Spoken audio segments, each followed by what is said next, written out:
I have no intro, by the way. So hi. Totally fine. Hi. So Kirsten, what can you tell us? Who are you? um, who am I? So many existential questions on a Friday night. Right off the bat. Um, I am a nerd first and foremost. Gosh, how do you introduce yourself? I do marketing, I do business consulting and strategy, all those kinds of things, and I'm also a profound psychology nerd and what makes people tick and figuring that out and helping people figure out what they want, what they don't want, and then mapping out the best path to get there. You did a good job. There you go. Oh, you dropped out. So good she dropped out.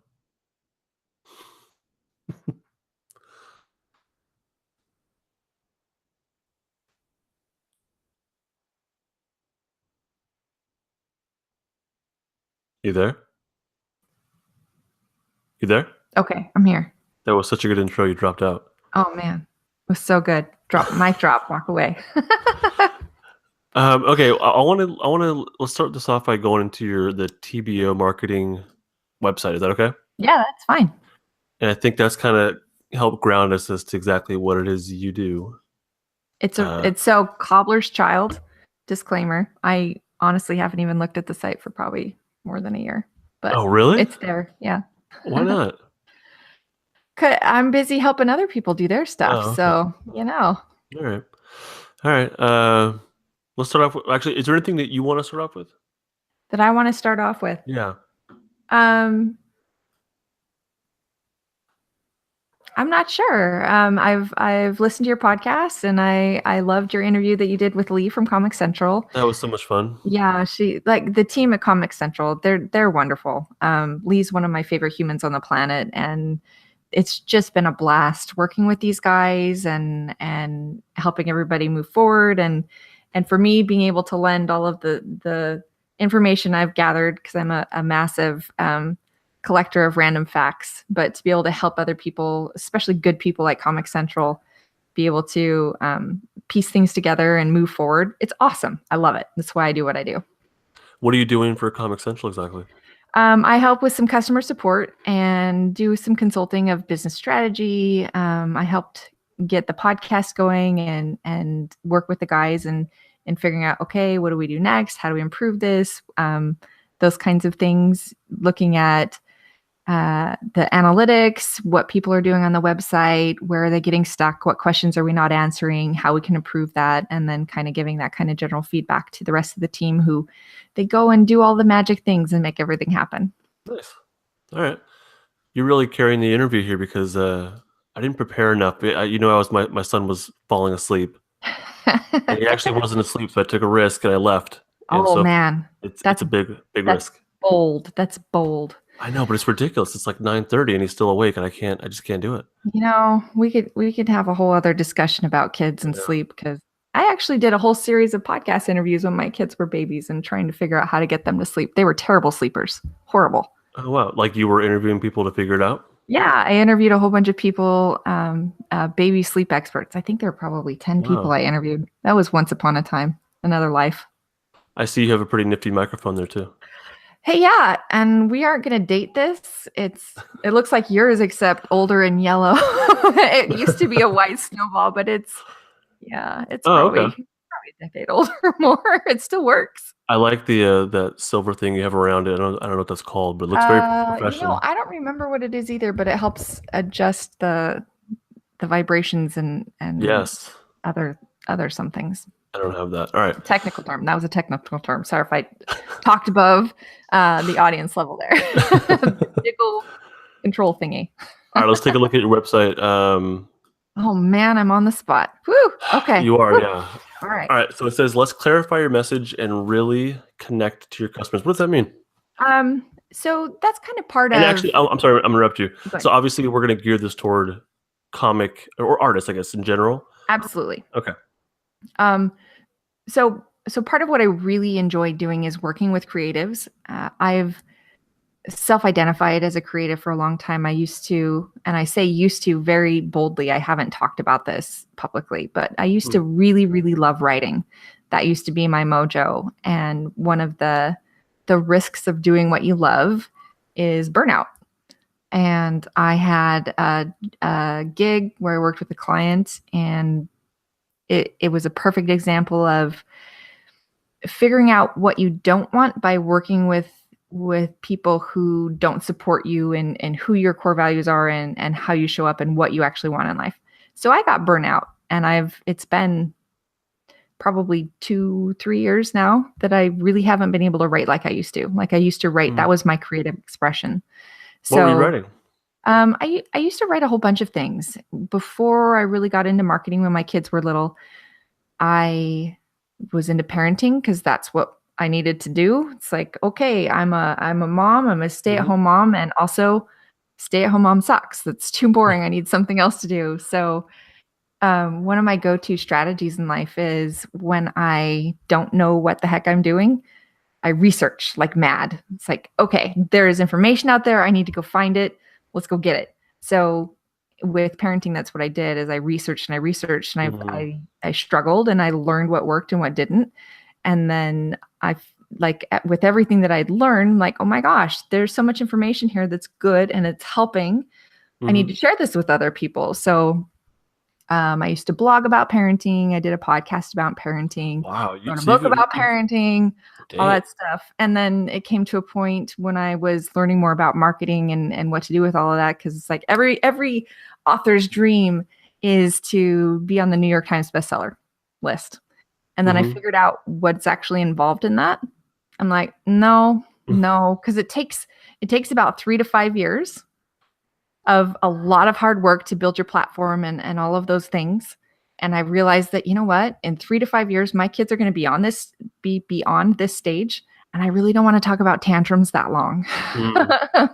So at that point, I'm like, okay, well, what am I doing here? What do I like? What do I not like? And I really enjoyed the aspect of figuring out what makes people tick and kind of deconstructing all of those things. And the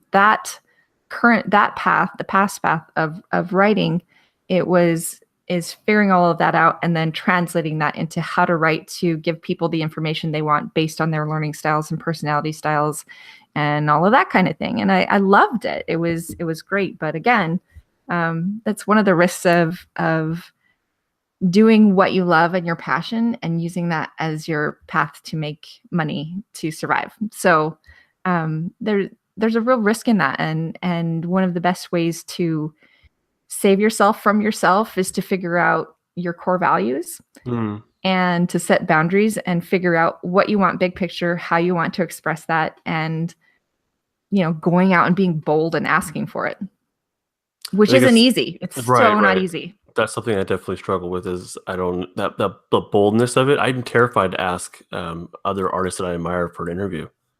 Yes. And it's so common. And so that was one of the things I know we were messaging, and because I have so many topics that are so fun to talk about. Like we could really get in nerdy about the hardcore marketing stuff and, how do you manipulate Instagram and how do you do the algorithms and how do you do the ads and what do I do about live videos and there's so many tactical things.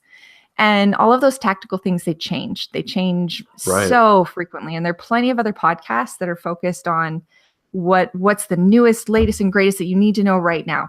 I tend to prefer more of the bigger, long-term strategies that are applicable regardless of how much any of the tactical stuff changes. What do you mean? So we talked a little bit about Imposter Syndrome and how that translates into things, because I could give you all of the different marketing advice. Right. But if you don't know what you want and how you want to get it and who you are and who you're not, all of the tactical advice that I could give you isn't really relevant, because as creatives, we tend to fall into what is commonly known as imposter syndrome or the imposter phenomenon. And that's where we tend to discount all of the external data of, okay, I have done these things. Here's a list of all of my accomplishments. So I've studied this, I've built this skill, I've done X, Y, Z. But inside of our brains, we get insecure. And you're like, oh, that doesn't mean anything. I'm just a fraud. It's Yeah. like I'm just pretending. And one of the things that's really commonly associated with imposter syndrome is the fear of being found out that you're a fraud. And I see that so much. And I also see that inside myself. Like this is something that I still struggle with. And, there. You tell me about yours, and I'll tell you about mine. Okay. All right. So actually, we could give a point and case example today. Yeah. Yeah. Working with one of my clients, we just launched a course today on beginner stuff for Instagram in their industry of how it specifically applies to their target audience. So it's like, I know this information. I've been doing this stuff for, 7 years. But in those moments where it's like, oh my gosh, I pressed the live button and hit go and all of the things. And it was like, oh my gosh, now it's live. Now people can see it and they're going to figure out I'm a fraud and I don't know what I'm talking about. And Yeah.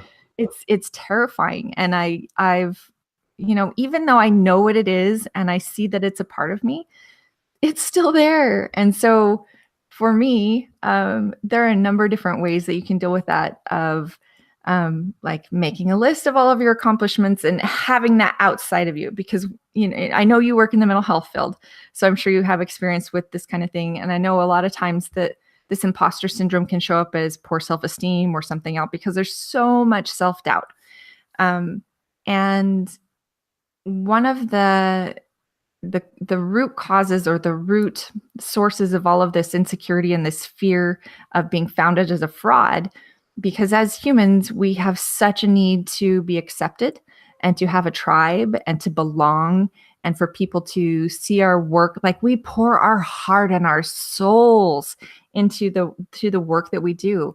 And a lot of the writing that I did, it was actually as a ghostwriter, which in a lot of ways is kind of a wussy backdoor way around it, because and people, I had a couple of friends who used to get so angry because I never got credit for the work that I did, but I loved it because it would mean I could do all of my work. I could find that person's voice. I could put it into words. I could get it super clear so that people could understand it and connect with it and get value out of it. But the spotlight was never on me. And I thought that was fantastic. It's like whether it was good or bad, I got to hide in the shadows, which is great. And it's very similar to the work that I do as a consultant. Like, I give so much advice and it's good sound advice and it gets results. But at the end of the day, I'm not the one in the spotlight. And I really like that. So tying that back into imposter syndrome, when you're out in the spotlight and you're exposed and you're vulnerable, you are at risk of being rejected by your peers and your tribe. And so at a very core fundamental level, if you go back evolutionary to being a tribe of monkeys, if you're the monkey that gets rejected from the pack, your odds of survival are really slim. Like you're at bigger risk of being picked off by all sorts of other predators. And in a lot of the studies that they've done, it's like we think of Maslow's hierarchy of needs, with the base level being physical needs of safety, shelter, all of those things, the top of the line being self-actualization. In all honesty and application, the self-actualization can supersede your physical needs. Our need to belong and to have a tribe will, like when you're looking at the studies that they've done with rats, the rats, they will forego all of the basic human needs for the tribe, like to belong. There are so many examples of that, and especially in humans, we need that, and we will sacrifice so many other things just to belong. So when you have those fears of putting your work out there, stuff that you've poured your heart and soul into, that sense of being vulnerable, it's such a huge risk that it's even more than, like, we will forego earning money for the things that we are providing value for because we're afraid of being rejected. It's a big deal. I agree. So for me, my example, I did the interview with Lee, which I thought went really well. I felt like that was I feel like that was a milestone. Thank you. I feel like it was a milestone for me. And then recently I did an interview with an artist I really, really admire, who has got a huge following and got great reception. Everyone liked it and found value in it. He had a good time and blah, blah, blah. But my follow-up interview is you. And and someone yesterday, in my head, I'm like, they're gonna know. They're gonna know I'm faking it somehow, And I'm not, but like even like the fact that I didn't put a whole lot of preparation into talking with you, because I just felt like that wasn't gonna. I didn't want to contain my talk with you to, I have some reasoning behind that. But in my mind, it's like, no, people are gonna know that, I don't know what I'm doing. You know what I mean? I do. And then the talk last night went fine. I listened briefly to it again, and there was no major issues. And I can even edit out any issues. But it's like, no, people are going to know that I'm not really a podcaster. And that, And that it's a very real fear, and it can stem from a number of different things depending on who you are, what your childhood experiences are, and all of those things. You don't necessarily have to go back and relive all of that to figure out what it is. In my experience and what I've seen with working with clients is it really revolves around your core values of how do you find belonging in life? And I have a whole exercise I take clients through. I call it figuring out what your trifecta is. So figuring out, I call it your cornerstone value. So your value that if you look at the brain chemistry of when you're stressed out, your body produces more cortisol. And so when you get uncomfortable enough from the stress levels, you're going to move to find some kind of solution to get out of this discomfort state. So once you get a sufficient amount of cortisol and you're ready to move for a solution, that discomfort pushes you out of your comfort zone. So this is where it's like, oh my gosh, I really have to do this thing because I really need to do this thing because I'm going to launch the comic book because I'm sick and tired of working for the man and I just have to do this. So once you reach that level of discomfort, then your brain is able to produce the dopamine, which helps you chase the reward of like, okay, I have an idea. This is what I'm going to do. I'm going to go and do the things, and it helps you be brave. And so in those moments too, your brain also produces the endorphins and the adrenaline, and those things act as kind of a megaphone to help you reduce the pain that you feel, the stress that you feel, the fear of the rejection and everything, because you're in so much stress. You are willing to step out of your comfort zone to go chase after the end goal. And then once you do the thing and you get the results, then you get the chemicals of oxytocin and serotonin of I belong, I'm part of a tribe, I have the self-actualization, people respect me, and get that kind of feedback. And then it's great. And that's great. Yeah. But then you go around in a circle again, because eventually we get that. Because I think what you're describing is a lot of what I hear about from the people who listen is that, like, on Instagram, we post something which is scary. Yep. We get the feedback. Yep. Feel good about it. Yep. Do it, and we get comfortable with that. Mm-hmm. But then for me, like, starting the podcast was pretty darn scary. Yeah. This week I started a blog. I only have a couple posts up, but that's pretty darn scary. And I have a lot of doubt about that. Mm-hmm. So I think it's what we're talking about is, no matter what your history is, it's just the fact that you're doing something new. Yep. It's not an easy thing for everybody. For me, I know it's terrifying.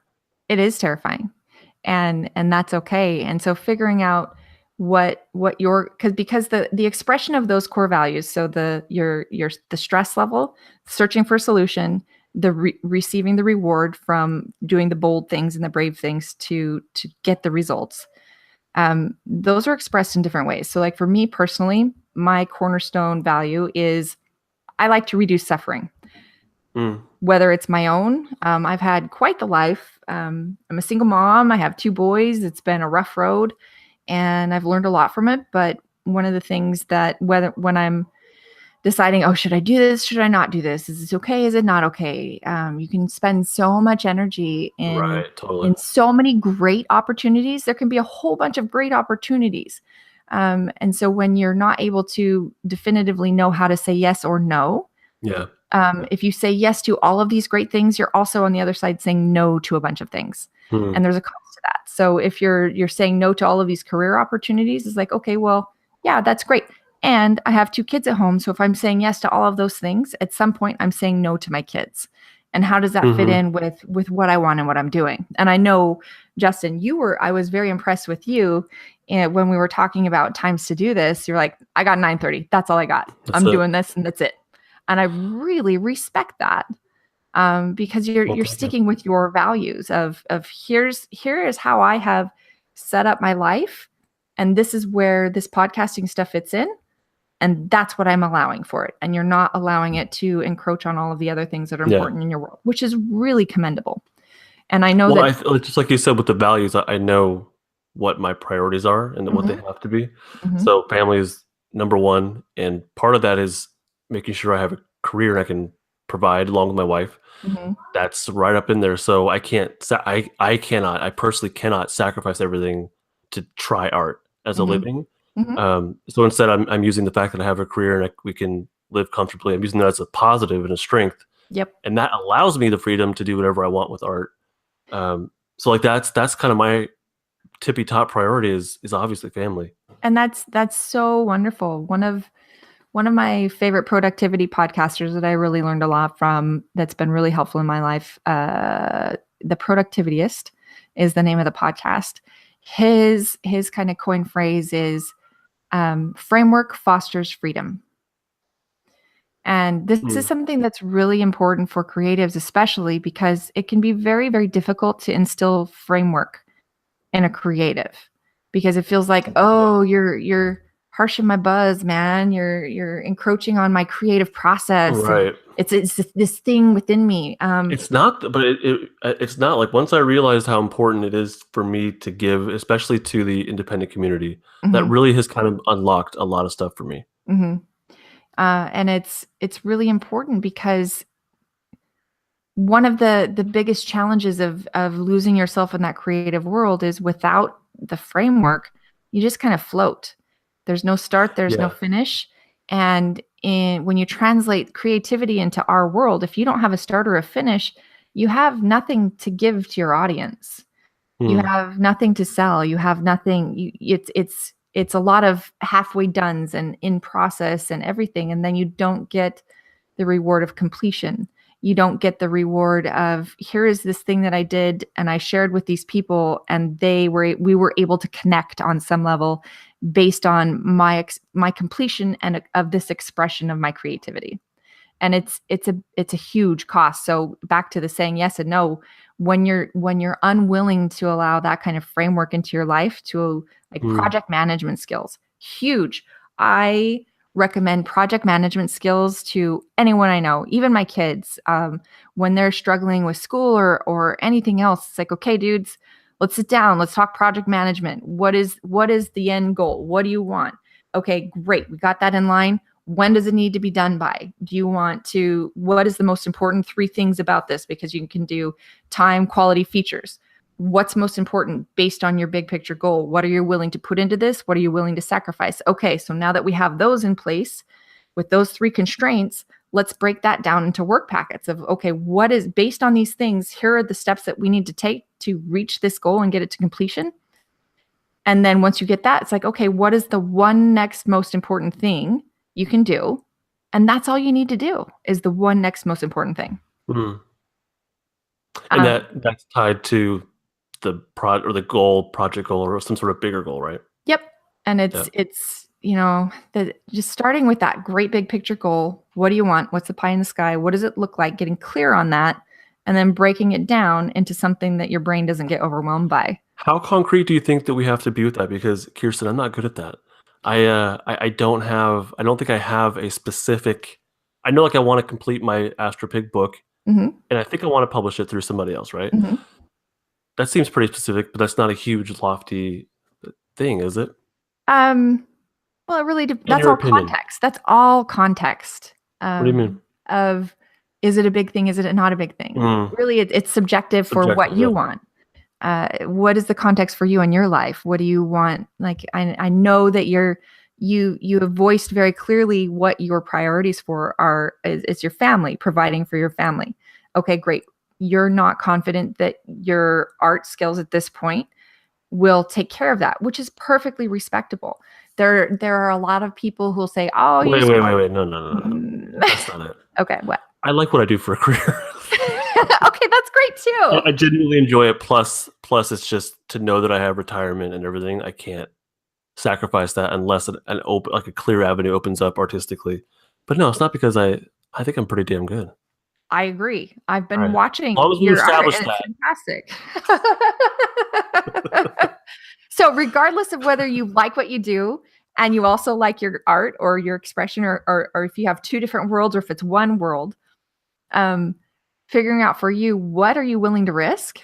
And for you, you've clearly defined that, which is very commendable. That can be a really hard thing to do, to nail down those corners of what do I want to do and what am I willing to risk. And it's like your life situation depends a lot of that. Us as parents, that kind of ratchets a lot of things down, Mm-hmm. for me in my world of what I'm actually willing to risk. Because Mm-hmm. for me, my primary objective is to raise two adults. And That's it. that's no small feat, and it takes a lot of energy. It So does. Yeah. my primary focus to do that is offering my clients value so that I can financially provide for my kids. And it's like, okay, great. So I have a happy, I can't think of the word, but happy circumstance, happy whatever, where Mm. the career that I've chosen, the skills that I've gained, my obsessive love of just learning things has played so that I have such a broad knowledge of so many different things that I'm able to tie it all together. I want to ask you about that. Yeah. Why did you dabble into all these different? I don't know if you call it dabbling or if it was more of a hardcore thing for you. But why did you go into like podcasting and writing and blogging? I think it's a blogging. Yeah, I did Why? blogging, I did ghostwriting, I did even one of the books I wrote was a Wall Street Journal bestseller. I mean, Oh, wow. I've done all the things, but But why? What's the point? How did that add to your? so that kind of ties back into the core value discussion. So my cornerstone value is to reduce suffering for myself and my clients and people around me and people I care about. Mm-hmm. So whether that's so reducing suffering, that goes a lot against all of the traditional, oh, you need to think positive and all of the other things. It's like, Mm. when I'm really honest with myself, sure, feeling good and all that stuff is nice, but at its core, I'm tired of hurting. I'm tired of suffering. Mm. I'm tired of all this other crap. So anything I can do to reduce complexity, to make things more simple, to just be, super, super chill, to be able to really enjoy a simple life as much as possible in the crazy world that I live in, I'm all for that. And so the way that I do that, it's like, okay, once I have a problem, my method of getting the dopamine is like, okay, here's a problem. On the other end of a problem is a solution. Let's go learn something. All the information is out there. We live in the land of infinite knowledge accessible in our pockets and at the tip of our fingers, which is fantastic. And so for me, learning something helps me solve a Oh, I'm problem. sorry. I'm sorry. I gotta stop you. Okay. The video all of a sudden started yelling at me. Oh, it yelled Um, at you. yeah, That's sorry about not that. nice. That's okay. We had somebody watching us. I wanted to see if they were leaving a comment. I apologize for that. Do you know Totally where you fine. were? Um, so once I've learned something, I gain Mm-hmm. this new little piece of information based on so it's like going to Google. It's like, what is the okay, so for example, yesterday the International Space Station was going over Seattle, and so I wanted my kids and I to go watch it. So it's like, when does the International Space Station go over Vashon, Washington? So here's my problem. I wanted a solution. So I type it into the search engine. So like if in a life problem situation, it's like, okay, I have this issue, like what you were talking about with getting your son to sleep. How do I get my kid to sleep through the night? Yeah. So then you go and gather all this data. It's like, oh my gosh, look at all these things that I didn't know. There's Well, so much information. I get that, but like you tried these different or are doing these different media streams. I guess I don't know if that's the right way to put it. I would think that would help you with what you do in marketing, Uh-huh. be able to know specifically about podcasting and writing, and you Absolutely. know. And so the third part of the trifecta is the Mm. reward. And for me, the reward is it stimulates curiosity. That's my drug. That's Mm. my ultimate high in life is after learning more information and then taking all of that and recategorizing it with everything else that I've learned. It's awesome. That's like my favorite thing on the planet. So for me, learning all of these things and figuring out how they all fit together, figuring out how people work, figuring out how technology works with people, figuring out how all of those pieces work together to help people get their goals and helping people figure out what they actually want, even though they may be saying something else. For me, that's my reward. I mean, of course, I like to get paid too, because that's a wonderful thing, but Mm. Sure. it's a really fun, rewarding career. And I feel really grateful that all of the weirdness of my life has led me to a point where I'm able to use these random skills that I didn't necessarily think would amount to anything. I mean, I have my degrees in business finance, so I have a lot of that kind of background. I did the marketing thing, the ghostwriting thing. I worked with one of the New York Times bestselling publisher, promoter guy. Learned a whole lot there. Learned what I wanted, what I didn't want. And That's what I want to ask you about. Is through all this, I'm sure you've ruled out things that aren't a good fit for you. yes, I have. That's I think one of the most powerful things that you can figure out in life. Because Yeah. I see a lot of creative struggle with this too, Mm-hmm. because there's so many shiny things out there that are awesome, but they may or may not be a good fit for you based on what you Yeah. want in life. So, how do you figure that out? Well, a lot of it depends on who you are and what you enjoy doing. So getting clear on, like, you may be really, really good at something, but also hate doing it. There may be things that you want to know how to do, but you kind of suck at it. And there's a lot of value in learning how to outsource the things that you suck at instead of becoming mediocre at one thing that you'll always be kind of mediocre at. Of what if you enlisted someone else? What if you found someone in the artistic community to work with so that you could complement each other instead of you trying to do it all, which is another really hard thing that creatives struggle with, is to let go of control. Because it can be very difficult to communicate what we have going on inside of our head and get somebody else to, and that's one of the things I really love working with Lee from Comixcentral about. We actually started working together a few years before she started Comixcentral, and we instantly hit it off. Of I would tell her what I was writing, and I would give her some random, and then I needed to do this thing with the other stuff, and it was like a really weird, not concrete way of saying it. She's like, "Oh yeah, I get it." And then she would go away, and she would come back with the graphic design or whatever part of it was like, "Oh, you read my mind! It's amazing! It's wonderful!" And still today, when we work together on projects, I love working with Lee. She's such a delight.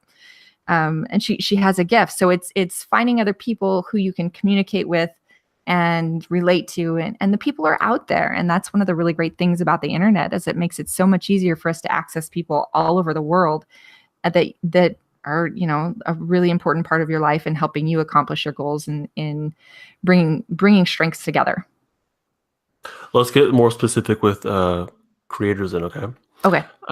Because I think that, like you said, that it's like a shiny thing. Like we want to be able to tackle all these things, like a Kickstarter campaign, but it's not for everybody. It isn't. Or blogging or podcasting or whatever. So let's go back to your website here real quick. All right. So these things right here, yes, are all very important. Yes. How does this apply to what we're talking about and like to creators though? So for creators, one of the biggest challenges, again, and this stems with the imposter syndrome of being the fear of being exposed as a fraud. So, I'm sorry for the people who can't see this, or they're listening on the podcast. Yeah. Tell us real quick, what is this stuff here? So social media management, blogging, website optimization, creating email newsletters and email lists, asking other experts in whatever field for consulting. This is asking someone who knows more than you, which is hugely important. Ghostwriting and copywriting. So that kind of ties into bringing in other people who have strengths that complement your own.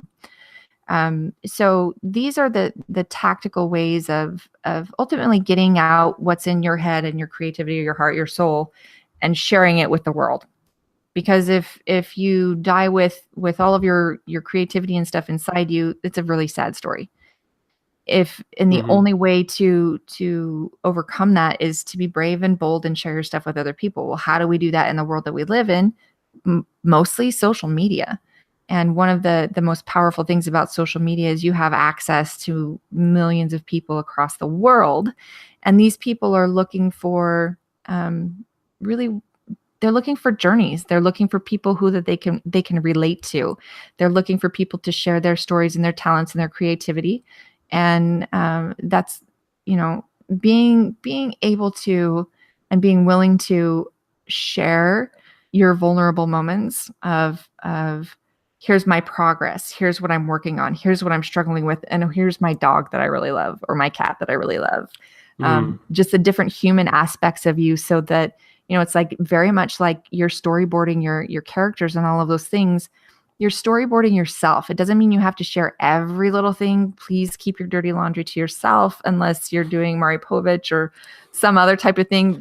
There's a realm, a time and a place for all of that. And if that's your thing, go for it. Yeah. But there's a way to share the important parts of your life like you would what story you're creating, the character, the things that make your characters in your comics interesting are the same things that will make you interesting to your audience. And so if you create all of these things, but you also are not reaching out to connect with people along your journey, you'll get to the end of the finish line and you'll be like, woo, look at me go, I crossed the finish line. Right. And there's nobody there to cheer you on. But I think we rely on our artistic skill, period.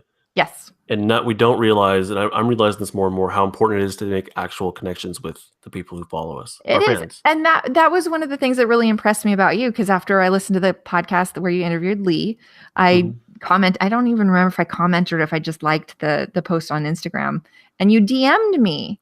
And I was like, oh my God. Oh, you might have followed me or something. Or followed you or something. Yeah, everyone who follows me, I send them a DM thanking them, yeah. But you took the extra effort to do the DM. And that's a huge thing, because so many people don't do that. But you took that moment to connect human to human, even though it's through Instagram. And, it's like you can't even see my real name or anything. And my account is private. But you did that extra effort. And it goes a long way. I think those personal touches those direct personal touches, but even the indirect stuff, like every morning I show a picture of my son's water bottle that I wrote his name on it with a little picture. Oh, I haven't seen those. They're in the stories. I keep those. Okay, stories. I suck at watching stories, I'll be honest. You never know what somebody's going to do, and oftentimes it's too loud for me in the morning. that is true, yeah. But if people want to know more about me, they know that they can go there, and I'll be connecting with other parents on that level, because actually one person DM me saying I did the same thing. So all of a sudden there was a connection. If I hadn't shown that, we wouldn't have had that parenting connection, And that's me too. Yeah, exactly. Yeah. That's one of the most powerful things about sharing your journey and getting over the fear of, they're going to find out I'm a fraud. Oh, whatever. We're all frauds at some level. If you speak about it, all of a sudden it's like, yeah, me too. Like, yeah, me too. When you talk to other people who have that inner insecurity of like, oh my gosh, I'm going to do this thing and everybody's going to judge me and they're all going to think I'm stupid and this is so horrible and I'm just going to hide under my covers and not talk to anybody. If you say that to 5 people, chances are at least 4 out of the 5 are going to be like, oh my God, me too. That's really the core of group therapy, actually, is that when you say things out loud and then people say, you know what, me too. And it's so healing to have someone say me too. It really is. And when I was going through my divorce, which was quite difficult, I joined several Facebook groups that were private groups and everything. And I didn't even comment on them, but just looking through and reading all of the other posts of these other women and men going through these horrific things. I'm like, oh my God, that's not just me. I'm not alone. Oh, wow. It was so validating and healing for me to see that this was a real thing, and to take all of these things that had gone on inside of what I thought was inside of my head, and, all of the crazy making and everything else that goes on, and it makes you doubt yourself. And it's like, whether it's a marriage or relationship or even just you being you and wrestling with your own inner demons, when you're able to see all of those things externalized and oh my God, me too. It changes it. It diffuses the power that those kinds of voices have to paralyze us and keep us from doing those bold things. So there's a specific example here. There's someone who I was communicating with, and her excuse to not, I'll say excuse because I feel like it is an excuse. Although I know there's real insecurities we have, I call them narratives. That's good. So it's a narrative that you choose. All right, I'll take that. So her narrative was, my life is not interesting.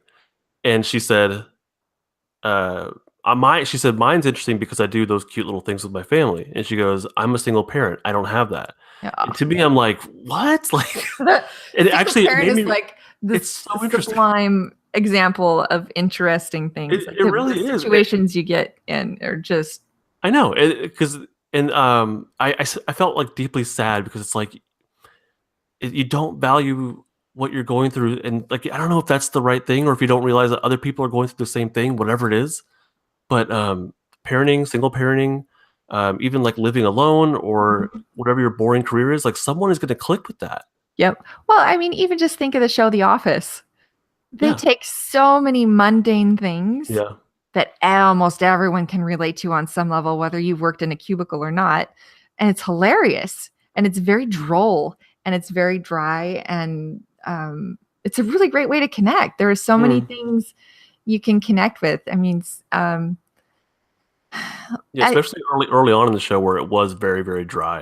it And was. they were showing just the awkward interactions and whatnot. Like, yeah, if you work in an office, like it makes sense on some level. Yep. Yeah. And I don't know.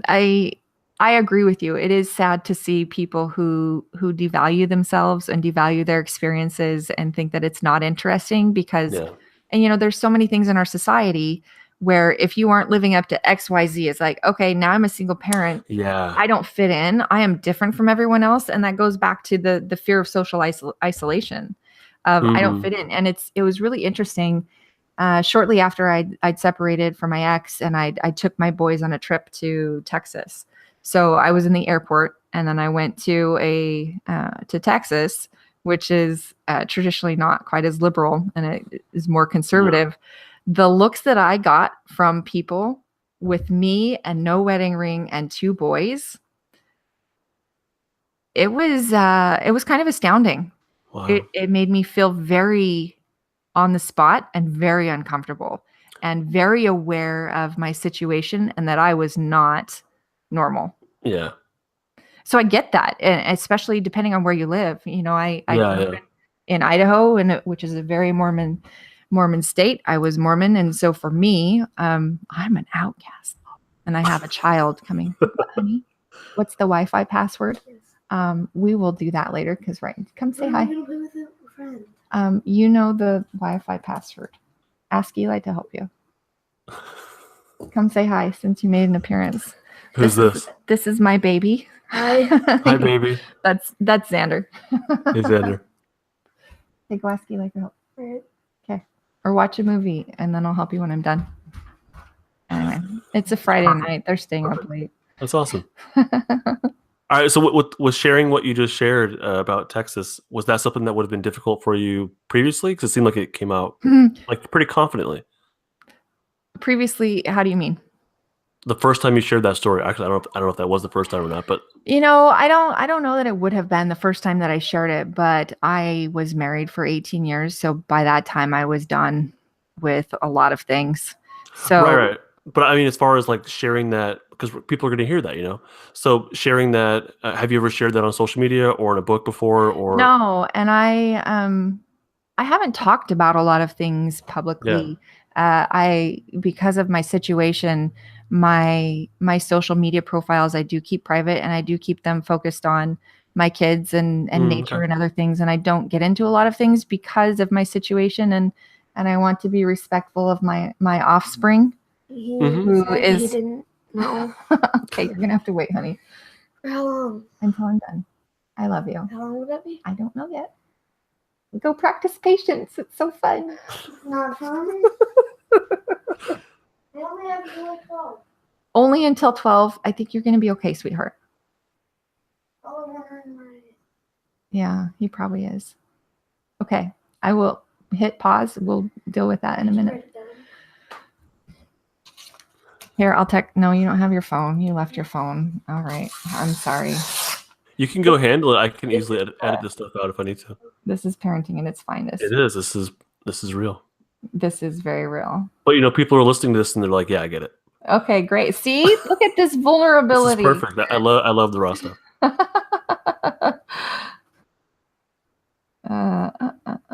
And and I have a ridiculously long password. My kids don't know my passwords. Well, when they get a little older. So there's a space No. between this and this, okay? So this is proper, so capital, comma. So there's spaces between all those, like it's a proper sentence. I And won't be able to see it. then you should turn on a light, sweetheart. You have lights in your room. Yeah, but it'll like be blurred out. How I believe in you. Give it a try. Love those positive expectations. Raising adults, that's what we do. I don't know where we were. I don't know either. Oh, Anyway. the story you said that you. Oh, So yeah. sharing that is someone's going to listen to that and say, "I understand that," or someone from Texas could be like, "I don't like that either. I get it." Yep. And it's, there's so many different things. And this is another thing I experienced with a lot of creatives, myself included, when we had mental health issues.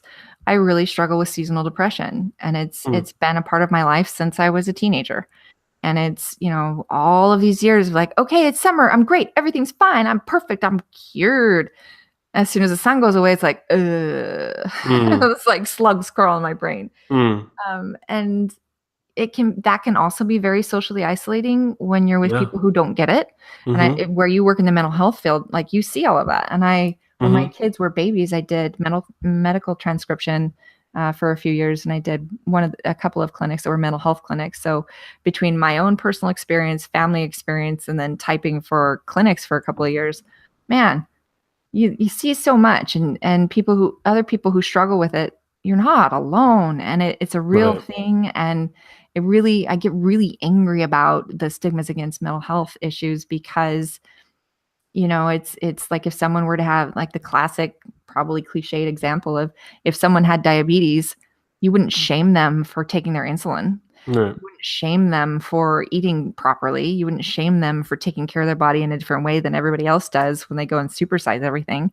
It's if somebody breaks their arm, it's like, oh, you should just think positive and think it better. It's like, great, screw you. I think what you're talking about, though, is how important it is to find, or to cultivate the right audience. Yeah, and that really, in those moments of, and it doesn't mean airing all of your dirty laundry. No. But enough to let people know who you are, and share a little bit of that vulnerability so that they have something to connect to. So it's very much the same in developing your characters in your storylines. They need that character diamond of their flaws and their strengths it's like Jessica Jones, the Marvel, which I really love the Netflix version of that. It was so good. Yeah. And what makes it so good is she's trashed. She's an alcoholic. She is so 50 Shades of dysfunctional, and we love her. Yeah. And she still goes out and kicks ass anyway, even though she's dealing with so much. And that's, I think, one of the things that I love about that character. And now my cat's here and he's attacking my pen. He hates pens. But she has all of this brokenness and this dysfunction, and she goes out and she does it anyway. She does it anyway. Because she's driven. She has this need. She has these gifts that she didn't ask for, these talents that she didn't ask for. I think what's attractive about her is that she does have these setbacks or issues, but she owns it. She's like, she's like, this is the way it is. Now let's move on. So it's not a pity thing at all. And I think when presenting yourself, it shouldn't be about, like, give me attention for these things. It's like, this is what I'm dealing with. This is what I'm doing right. This is what I'm doing wrong. I think on that level, people can click with it, and you can build a strong audience that way. Does that make sense?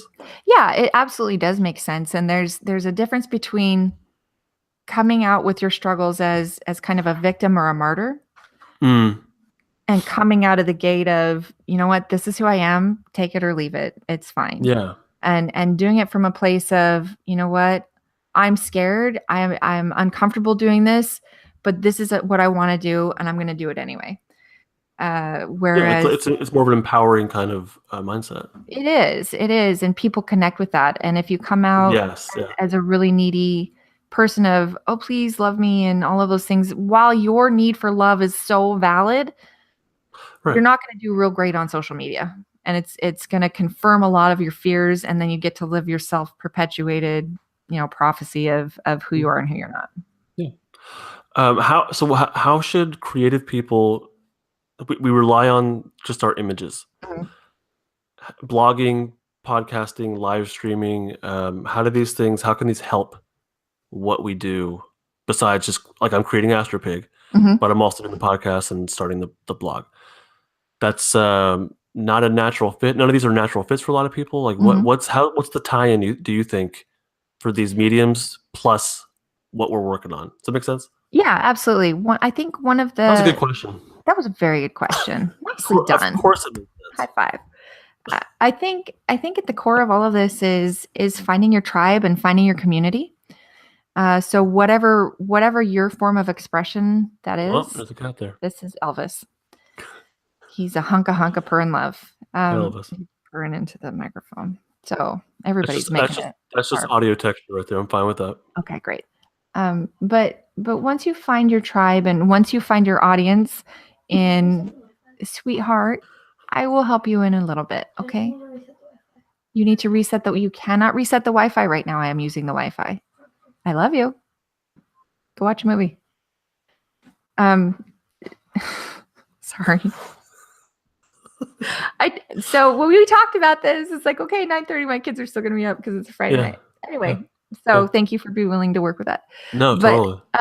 When you find your audience, whoever it is, it helps so much. Whether it's just on Instagram, whether you're better at talking out loud instead of writing, whatever your mode of expression is. Like my thing used to really be writing. That's not my thing anymore, but I used to blog and really connect with people through writing things and expressing that way. If yours is art, sharing your art, and Instagram is a fantastic place for that. YouTube and even if you don't show your face, like doing the speed draws or some other kind of video or something to let people know who you are and see your process. Really what people are interested in is participating in your journey, because it's so cathartic for them and for us by sharing those journeys. And this is really ridiculous. One of the things that I have found the most value in my life and have learned so much vicariously is through Grey's Anatomy. But I've learned so many really important life lessons by watching. I know, it's like Shonda Rhimes, you're my hero. But it's like watching this hodgepodge group of people who are obsessive workaholics and all sorts of dysfunctional, and watching them all kind of collide in this messy thing while they're cutting people open and saving lives. It's the process. It's the process. And by watching other people solve these problems or make bigger messes or whatever it was in these fake situations, it helped me to piece things together in a way that I wouldn't be able to do unless I went out and experienced it myself. Mm-hmm. So when you're able to get out onto social media, onto YouTube, onto Tumblr, or wherever it is that you find your niche, you have to reach out somewhere to this global audience that is there. Because if you never reach out, you will never find your tribe. And so if you're not able to step into that vulnerability, Brene Brown, I love her and hate her because she says all of these things that we have to be vulnerable, which is irritating to me, but is completely necessary. So if you're not able to do that, you're not going to be able to connect. Like if you just show up and you're perfect, you got the sunglasses, you're the baller, you're like the woo, I'm in the convertible on Sunset Boulevard or whatever it is. Most people can't relate to that. Right. And the people who are going to connect with that, there's going to be a part of them that's waiting for you to fail. I think with professional artists, they can do the, I'll call it flash, but it's really like they're showing their incredible artwork and they can, that's enough, I think. But I think for those of us who don't have that professional laurel, that the process is pretty important to show and to speak about. I agree. So here's kind of an example. This is played down, not on a big scale, but one of the things that my sisters, I have two sisters, my littlest sister, she's much better at art than I am, but my older sister and I, so we would get together, and we didn't live in the same place. So we would get together on a video chat and we would draw. We'd have a glass of wine and we would try drawing all these things. So we'd find tutorials on YouTube, different pictures, They were terrible. They were horrendous. We would laugh until we were crying just by how ridiculous some of our artwork was. And so my kids got to see this process. It's like, oh my God, there's mom and her sisters, and now they're drawing and they're laughing till they're crying. It's like, did you see her Cinderella? Oh my God, did you see her Cinderella? It's hysterical. So we've done that for a couple of years now. But yesterday, my eldest son, he came home and he's like, hey mom, I need your help with homework. I'm like, okay, great. Let me finish what I'm working on. And so we sat down to do it. And he's like, okay, here's the paper with the stuff. And I'm reading through it. I'm like, dude, this is not a one night homework project. This is a big deal. How long have you known about this? It's like, oh, I just found about it today. It's like, did you just find out about it today? Yeah, How right. long have you, anyway? Yeah, right. So it's like, okay, great. So his project was one of the things that he needed to do was draw 6 of the Greek gods that they'd been studying about, and then do a write up on each one of those. And so this child, and he's a very special child. He has sensory processing disorder, and so it was very, very difficult when he was younger before I figured out what was going on with him and got him the help that he needed and really worked with them. For him to be able to do anything, he would just shut down. We thought that he was having seizures for a while because he would just collapse and he would be non-responsive. And it was so scary. But through figuring things out and working really hard, got him occupational therapy, got him a lot of help and a lot of support. And, he's a completely different kid today. So for him, we sat down and I helped him project manage everything so that he knew what the big picture was. I gave him sticky notes with, here's the one thing you need to do next, all of that kind of stuff to help him deal with the overwhelm that, it used to paralyze him. And I know it can paralyze a lot of people. And then he sat down and he drew these Greek gods, and it was fantastic.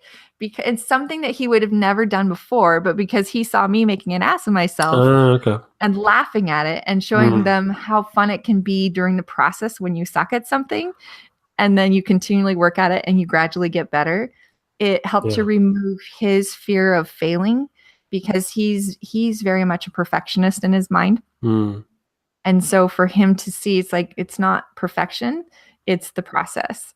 And to be okay with that, and to be okay with things being a little squidgy around the edges or not what you envisioned, and to let that be okay. It was amazing. And so that's really cool. So many creative people are not okay with the process. They're not okay with the process. And honestly, that's another challenge with social media and YouTube and everything, because what we see in the people that we admire is the culmination of all of the years of experience and all of the drink and draws that they did with their sisters that they never published. All the process all of the process and the messy stuff, and all you see is the finished picture. And so in our minds, our brains fill in all of this narrative of, oh, they must have just been born that way, and I'm not that good, and I will never be that good, and so I should just never try because it's too humiliating. Everybody will laugh at me. Right.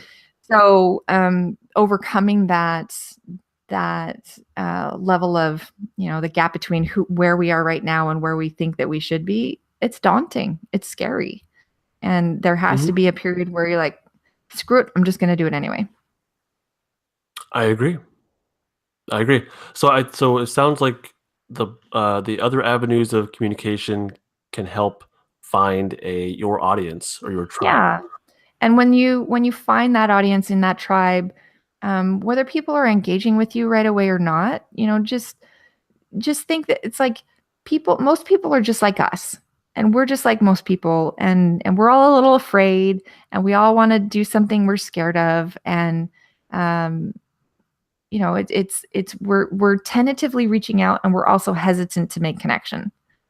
And so yeah, totally. When you're able to offer a little bit extra about you, of, it's like you sharing your stories of your son's water bottle, that's suddenly you give somebody a ledge to climb and to connect for connection. Because otherwise it's like if it's like the brick wall, like the wall of Mordor or whatever it is, there's no entry, there's no way for people to penetrate, there's no welcome mat at the front door, and it's daunting. Do you think that, or do you have a fear of losing, not just you personally, but in marketing, is there a fear of losing followers by making switches? Like, I'm experiencing this right now where I'm losing followers because I'm doing nothing but Astropig in the podcast. I'm gaining people that are really into what I'm doing. So this is that's an excellent question. It's a really important thing. I got a lot of them. It's a gift. Congratulations. One of the misnomers and one of the things that people focus on in social media is they choose the wrong metrics to be hyper focused on. Mm. One of those is number of followers, another one is impressions. So anybody can get a bunch of followers. You can pay people to follow you. You can do all sorts of things to work the system. At the end of the day, when it comes to you selling your work, all of those fake people, they're not going to buy. Mm-mm. So, it's like we're not in high school. Well, maybe some people are in high school, but when you're working to sell things in this realm of business, whatever your age, whether you are in high school, you're not in high school. This isn't a popularity contest. This is about connection with people who are like you. So when you experience that fear of losing followers, the only way that you can really make a connection, you can't please everyone all of the time. You have to choose who to lose. Who get really clear on who your audience is and who they're not, and go all out for that. Because the more clear you can get in who you are and what your message is and what you're creating, you'll actually get more people, because all of a sudden the people that you're actually targeting, crib cheat note, the people that you're targeting are very much like you. Give or take 5 years. They have like if you were to write out who you are and your characteristics, it's like, okay, so for me, I'm a nerd. I love listening to things. I love podcasts. I love continual learning. I love artistic expression. I love nature. I love outdoors. I love quiet. I like being alone. And I like cats. So if I were to say, I love dogs too, and I love club life and partying and all of it's like, I want to appeal to everyone. The club people are not my people. I like dogs, but I don't want one, and I prefer cats. And I don't want a noisy, busy life. I want quiet. I want simplicity. I want people to leave me alone and not ask me for Wi-Fi passwords at 10:30 at night. So if I were to say yes to all of those people that I'm not really interested in, it clogs up my feed. And I really have to say that I admire your step in unfollowing everybody and then choosing new people to follow. I think that is brilliant, and I think that is very bold. And I don't think that there are very many people who are willing to let go of everyone that they've collected in their little Instagram feed. That was it. It was a collection. And it was hard to uncollect, like to get rid of one person. At like 700, I'm like, this is ridiculous. I'm not seeing all these people artwork, Yep. It felt like a precious collection. And that speaks to a lot of, whether it's conscious or unconscious, your ability to figure out, what am I using this channel for? And all of a sudden, this is not adding to, this is detracting from. It really was. I figured that out through the process of talking about it every week on my podcast, my weekly kind of check-in, and things are clicking for me just as I talked about them out loud. And I love minimalism. I love everything about that process and the mindset and everything. And your bold action to unfollow people. Oh my God, it's like you just sold all of your possessions. That so many people, like we have this kind of sunk cost fallacy of, I chose this person, they're mine, I own them. And I am obligated to give my energy by double tapping on all of their things. That's me. If you don't see them. Exactly. And it's like the amount of time, even, yes, I'm a marketer. Yes, I'm teaching people how to use social media. I also see how destructive it can be if it is not used in the proper context and not given the proper framework. It can take over your entire life. You can spend so much time and single mom, working for myself, all of those things. I have had to be very, very intentional about my time and where I choose to spend my energy and effort. Totally. And for several years, my password to my computer, so every time I logged onto my computer, it was mind opportunity costs. So in that, with the whole idea of pay attention to what you're doing and what you're saying no to. If I were to log in and go waste a half an hour on Facebook, that's 30 minutes I could have spent doing something that would have helped me get further ahead on what I really want, instead of Facebook. This means nothing. Like it means nothing. I deleted the app from my phone. I don't get any notifications anymore, and that's been nice. I always have all of my notifications on my phone on shush. Mm. I have the little bubbles. The only thing that has a bubble is like a couple things. So Slack, a couple work things, and then my messages. But the phone doesn't make noise. It doesn't vibrate. All of the social media things. It's and that's another project management strategy that's really important, especially if you're creative and you're working on your own timelines and you don't have external deadlines and all of that stuff. You need something to help you stay out of all the rabbit holes, because you can get lost in any of the social media rabbit holes for forever. Yeah. And then you end up at the end of the day is like, well, I didn't get anything done. So I'm a failure. Look at me. I can't get anything done. I suck. I can't. And then you can and you know what? That's another thing when you find yourself, and I'm sure you see a lot of this in your work, of when people get stuck in those traps of self-flagellation is what I call it. It's like when you're beating yourself up and you go in these circles of I'm not good enough, and look, I failed this and I didn't do this right. And you have to sit and kind of hit pause and ask yourself, it's like, well, I'm getting some kind of reward out of this. Mm-hmm. You know, it's like when you think of the kid who acts out to get attention because he's starved for attention, the end result that he's getting, even though he's acting out and the attention he's getting is negative, he's getting attention. Yeah. And so he's achieving his goal. It's Well, not and people will live up to the messages that they're given from parents. from parents. So parents that Of don't course, believe in their no. kids and don't set themselves, they're going to live that out. And that's the hardest thing, is to help a kid, realize that it's super hard.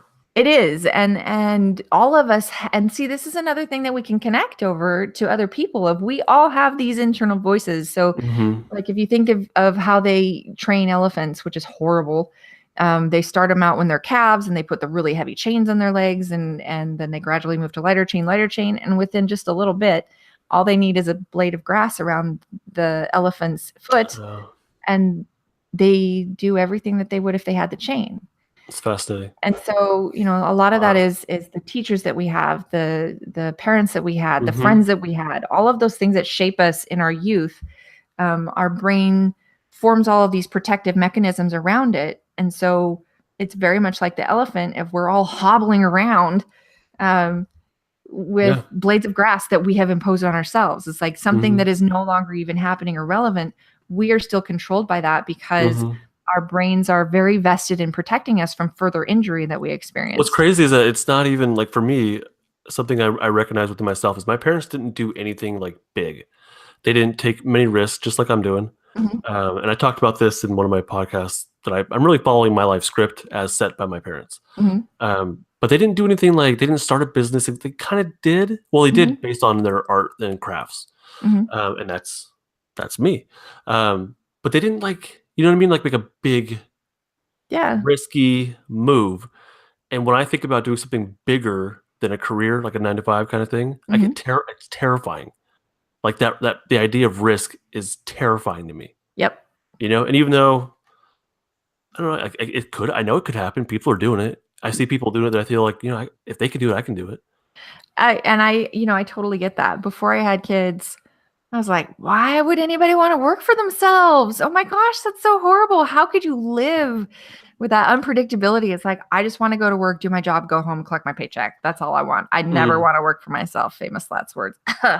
I also used to say that when I had kids, my car would never be messy. Oh, also please. Famous last words. Oh my God, I'm not going to even look at my car. Yeah, that's the way it goes. Yeah. So yeah, I still have goldfish everywhere, even though my kids are. Oh my God. Goldfish and Cheerios for forever, and Legos. Oh my gosh, so many. This morning, I got my son peed in his pants. Somehow it got on my pants. One of the things that they do not tell you before you become a parent is for how many years. You think, oh, when they're potty trained, you're good. It's like, actually, no, there are so many years more beyond potty training that there are all sorts of bodily fluids that are your primary accessory in life. That is true. Yeah, he's right in the midst of potty training, and somehow I had to change my pants this morning, even though I didn't do it. Yeah, and that's the joy of inviting these little whirlwinds of chaos into your life. Yeah, really. All of a sudden, all of the things you can control are gone. I don't know where we were on a course of conversation, but I think it's been all fascinating. Where were we? I don't even know. So we started. Let's see, families, kids, goldfish, Cheerios. We talked about the I don't remember. I think it's important to not just show your pictures, but at least in the Instagram description, like describe what was like, do a long form, like, this is what went right, what went wrong kind of thing. I agree. And this is another one of the things, and this is something that back when I worked in the bestseller book publishing and ghostwriting world, a lot of it was sharing your journey along the process. And one of the things that we had our authors do was blog your book before you published it. Yeah. And expose that journey and engage in conversation with people before you get to the end of the process, because then they're there and you can see what's resonating and what's not. And so instead of spending all this time and energy when you're passing up all of these different, it's like choose your own adventure type of things. If you're the one that's choosing that and you're not inviting the participation of your audience, who is the actual people who are going to give you the money for it, which is what we want, you're missing out. Because sometimes stepping outside of yourself and gaining that external perspective from your audience can completely change everything and take you down a path you wouldn't have thought of that will radically change the finished product. That makes sense, but I know the people listening are like, you want me to give away my book for free, basically? Yeah. And like, dude, independent creators freak out at that idea of people reading it for free. They do. And not even indies. It's almost every single author that I've worked with, they have that moment of like, what do you mean? It's like, okay, let's think about it, folks. These are two different experiences completely. It's someone seeing the step-by-step process of everything and seeing the journey. It's like seeing the trailers for a movie, except in even more microscopic form. And it's like, okay, here's 2 seconds. Here's 2 seconds. Here's this thin slice, this thin slice, this thin slice. Say that 10 times fast. And then when you get to the end product and you put it all together, it's a completely different experience. So like when you go to sit down for, like you watch the previews for Star Wars, which I don't do because I like to go in with virgin eyes. I don't want any preconception of anything. I don't want you to show me all the best scenes first. But if you were to do that, and you watched all the trailers and you go down and sit down for the movie, you're in the theater, you've got the surround sound, you got your popcorn and your snacks that you smuggled in. I didn't say that because they're now cracking down on the bag size at the theaters that it's like, if your bag is over this size, we reserve the right to, to overcharge you for your snacks. But it's just a different experience. So I completely get the protective nature that anybody creating anything has in giving that out before it's done and wanting somebody to pay for it. And what about copyrights? And what about? There's so many different objections to giving your baby away for free. Yeah. And yet that's one of those things that's really important that will make the difference between having an audience that is so eager to fund your Kickstarter when you get to that point, when it comes to pre-ordering your book, when it comes to whatever it is, because you have exposed yourself and you have been vulnerable in that, and you have communicated with people in a way that they're vested in you.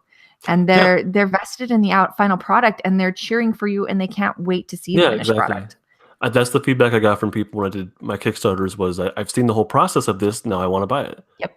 Even though they could read it, if they waited just that day, they could have read it for free. That's the same day that I sent them out. It was for free online, Yeah. And it's like the people who are going to take it for free and the people who aren't going to pay money for it, if you're going to be really honest, they wouldn't buy your book anyway. No, I wouldn't. That's me. I mean, we're not talking about your book, but people. No, that's me. That's what I do. I don't buy books anymore. And that's fine. And so that's you're not your target audience, basically. No. And so that's again is you can't please everyone, and you have to choose who to lose, and you have to choose who you are not going to appeal to, and who, if they hang out for the ride, great, but they don't really matter as much. I agree. I talked to his name's Newton Lilavoie. He has an incredible comic. What's it called? Crescent City Monsters.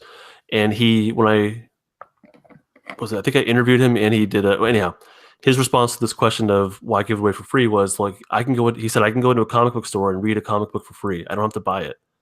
Like it's, but people still choose to buy these things. Yep, they do. And it's kind of the same thing of the people who shop at Walmart don't care about what's in Wayfair or Mm. Pottery Barn or something else. It's like they are completely different audiences. If you're Mm. trying to appeal to the people who are like, I will drive across town to save 2 cents, Yeah. that's a losing game. It's like that's the race to the bottom. It's no fun for anybody. So it's standing behind your work and being confident in that, even if you're totally insecure about it. There's a way to do both, and to just own it and to Yeah. assign that value to it. And the people who are like, I don't want to pay for that, it's like that's fine. Yeah. Go somewhere else. There are plenty of other free things. They're not your audience. Yeah, I agree. That's kind of where I'm at. I've shared every step, every page of AstroPick so far, including the text, and I don't know, whatever. I think it's like I've loved seeing your process, and I used to love Super Ted when I was a kid, Mm. and so for me I see a lot of kind of similarities between Super Ted. I don't even know if that, but for me, because I see that, I'm like, oh, it reminds me of something that I connected to when I was a child that has Mm. very positive emotions, and so that transfers forward onto your work, and then seeing the process Nice. of it, it's like it's really fun. I love seeing the work in progress, the making of the story and all of that Yeah. stuff. And that's one of the great things about social media. Even, there are a lot of crappy things and stupid things about social media, but being able to see people who are willing to expose the behind the scenes and be real and raw and show all their foibles and insecurities and stuff, it allows us to connect in a way that wasn't possible 10 years ago. I think it's really important, and I think it's very important that there's so much free stuff online that like you're competing against more free stuff. Mhm. So I think that personal connection goes a long, long way. It really does. And it's, when ebooks and Kindle first kind of started getting popular, and the published book industry, they weren't responding. They're like, oh, that won't ever last. Everybody wants a book in their hands. The ebook industry really disrupted the traditional published industry, and the traditional publishing industry was very slow to respond, and it Mm. really hurt them. And what we're seeing now is it's kind of flipping around again, because there's been such an influx of free stuff, and there's so much free garbage out there. Mm-hmm. It's kind of inflation. So Yeah. people are so inundated with so many things, the things that we give our time to, we spend money on, because then all of a sudden it has value, where everything that was free, where before was like, oh my God, free things, so many free things, give them all to me. How many free things have you downloaded that you've never opened again? Yeah. So there's that kind of approach to it too, of yes, you should give free things, but they should be free things of value, and it shouldn't be like everybody else's free thing. And that's where Yeah. your story and sharing your story and your journey sets you apart. On the podcast, yeah. Mm-hmm. Yeah, I didn't want to do when I started it, I asked like what can I do differently? And of course it's just sharing myself. I'm different than everybody else. So my process is the unique thing. And I think like we can all do that. Mm-hmm. And at least in some safe way. We don't all need to share like this deep, dark personal stuff. But And simple things again, like it depends on what your goal is and what you sure, want to do, sure. because there is a market for oversharing.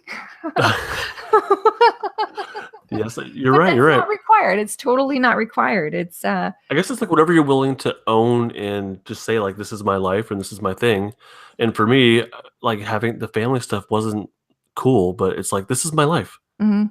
So me drawing on my son's water bottle every morning, this is what I do. And I Yep. drink coffee every morning, so I'll show you a picture of my coffee too. There And you most go. people will find that annoying, but some won't.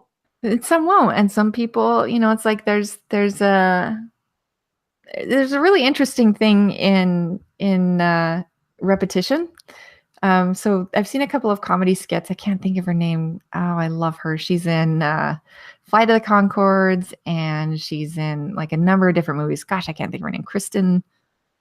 Anyway, Lewis? no, No. I'm not No. sure. I don't really In any case, so she did a comedy skit with someone else, and it was like repeating the same thing. It was like the same verse, and she had to do the same dumb dance, and the guy kept repeating the thing, so she kept doing it. So you go through this phase where it's funny, and then it keeps going on and going on, and you're like, this isn't funny anymore. That's But then Saturday it Night keeps Live, going and keeps going and going and going even longer with the same Yeah. thing, and then it becomes funny again. Oh yeah. Like the increased repetition. So there's a level in that with the consistency of showing the same Yeah. thing of, here's the water bottle, here's the coffee, here's a water bottle, here's a Yeah. coffee. And it becomes like a film familiarity thing where Yeah. people look forward to that of, okay, what's today's edition of the slightly different same thing? And in our unpredictable world, there's value in that to have something that you can count on. And in all honesty, and this is another thing that creatives, myself included, struggle with, is showing up consistently in social media. If you choose one channel and that's what you're going to stick with, you need to stick with it, because when you disappear for periods of time, people forget about you. And this is something that can be especially challenging if you deal with depression, if you deal with anxiety, if you have other health issues or something else going on in your world that prevents you from being consistent. If you're in a situation where you're not able to connect consistently, you have to offer up another piece of vulnerability to be able to maintain that. It's like, okay, guys, I'm having a lot of anxiety right now. I need to check out for a little bit. I'll be back. Just and so it's offering a little bit. So people, it's like, oh, where did that one guy go? He was here and then he wasn't, and then he showed up again, and I don't know why. If you're able to offer that little piece of you of oh man, my mom is sick, I got to go take care of her, or whatever it is, whatever's going on. If you aren't able to offer up that piece of vulnerability, you're really at risk of losing all of the progress and the connection that you've worked so hard to gain. So that's great. It's a super practical but very doable recommendation. That's a good idea. And this, so if you know who you are, and if you know that that's something that you're not going to be able to commit to every single morning, set up the context with your audience of, this is who I am and this is what you can expect. People love being able to count on things. That's why McDonald's and Burger King and fast food is so popular everywhere, because we can consistently depend on mediocrity. Mediocrity, that's kind of generous. You know you're going to get the same bad sandwich whether you're on the East Coast or the West Coast or anywhere in between. Unless you go abroad, then it's a different menu, but that's a different story. We've covered a lot here. Yeah, we have. I don't even know how to like sum it up, but we covered a lot. We did. I think just definitely. I think just the importance of being genuine and owning whatever it is you choose to share. And I would also, it's like, just, you're not alone in being uncomfortable with who you are and sharing what you have. And it's really important to be okay with that, and to go ahead and do it afraid and do it anyway, and do those bold things to step out of it's like, people are going to find out that you're a fraud. Well, you know what? Most likely you're not a fraud, even if the voices in your head and all of your past experiences shouting that at you.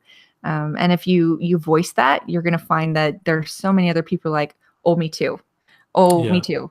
And that to me is feeling like coming home, of finding your tribe, finding people who you connect with, who share your same interests, who get you and who aren't super judgy and all of those other things, people who just accept you as you are. And that's one of the things I really love about the indie comic world, is there's so many wonderful, real, genuine people who have so much to share and so much to express, and there's so much that we can learn from each other.